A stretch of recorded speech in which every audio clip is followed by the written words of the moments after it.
अनंत चतुर्दशी व्रत कथा। एक बार की बात है, बहुत समय पहले सुमंत नाम का एक ब्राह्मण रहता था। वह बहुत ही नेक और तपस्वी ब्राह्मण था। उसने दीक्षा नाम की महिला से विवाह किया था और दोनों को सुशीला नाम की एक पुत्री हुई। उसकी पुत्री सुशीला बहुत ही रूपवान थी, जो अपने पिता की तरह धार्मिक भी थी। लेकिन सुशीला जब थोड़ी बड़ी हुई तो उसकी माँ का देहांत हो गया। अपनी पत्नी दीक्षा की मृत्यु के बाद उस ब्राह्मण ने कर्कशा नाम की एक महिला से विवाह कर लिया। इसके कुछ समय बाद जब पुत्री सुशीला विवाह योग्य हुई तो उसका विवाह कौंडिन्य ऋषि के साथ कर दिया गया। विवाह में विदाई के समय जब ब्राह्मण ने अपनी दूसरी पत्नी कर्कशा से बेटी और दामाद को कुछ देने के लिए कहा तो वह नाराज हो गई। कर्कशा ने गुस्से में दामाद को ईंट और पत्थर देकर विदा कर दिया। कर्कशा के इस व्यवहार से कौंडिन्य ऋषि काफी दुखी हुए और वे अपनी पत्नी सुशीला के साथ आश्रम जाने लगे। लेकिन आश्रम के रास्ते में ही रात हो गई।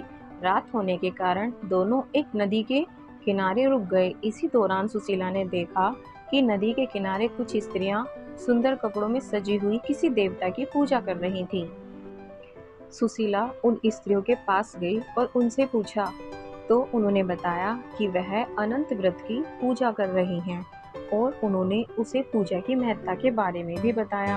उन स्त्रियों की बात सुनकर सुशीला ने भी उसी समय उस व्रत को करने का मन बनाया और 14 गांठों वाला डोरा भी हाथ में बांधकर वापस ऋषि कौंडिन्य के पास चली आई। जब ऋषि कौंडिन्य ने सुशीला से उस डोरे के बारे में पूछा तो सुशीला ने उन्हें सारी बात बताई। इस पर गुस्सा होते हुए ऋषि कौंडिन्य ने सुशीला के हाथों से उस डोरे को खोलकर तोड़ दिया और उसे आग में जला दिया।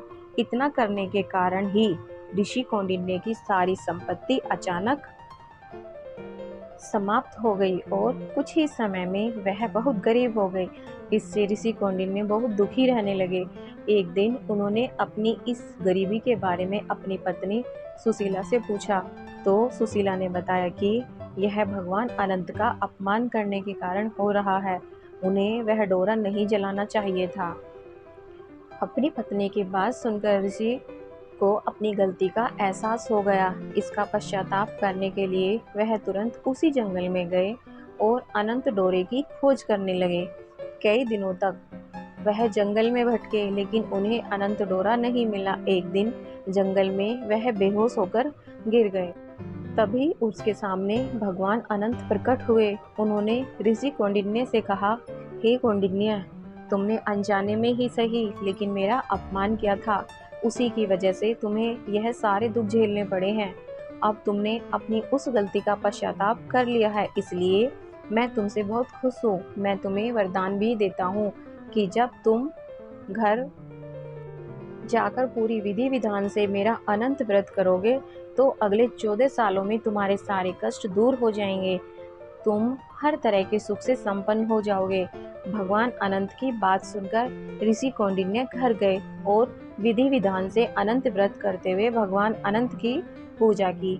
कुछ समय बाद धीरे धीरे उनके सारे कष्ट दूर हो गए। इस प्रकार अनंत चतुर्दशी का व्रत पूरी विधि विधान करने से ही उसका उत्तम फल मिलता है। इस व्रत में भगवान विष्णु की पूजा के बाद बाजू पर अनंत सूत्र बांधा जाता है।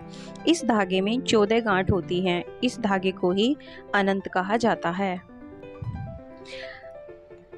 कहा जाता है कि जो भी व्यक्ति लगातार 14 सालों तक अनंत व्रत को पूरी विधि विधान से करता है उसे विष्णु लोक की प्राप्ति होती है और उस पर विष्णु भगवान की असीम कृपा होती है।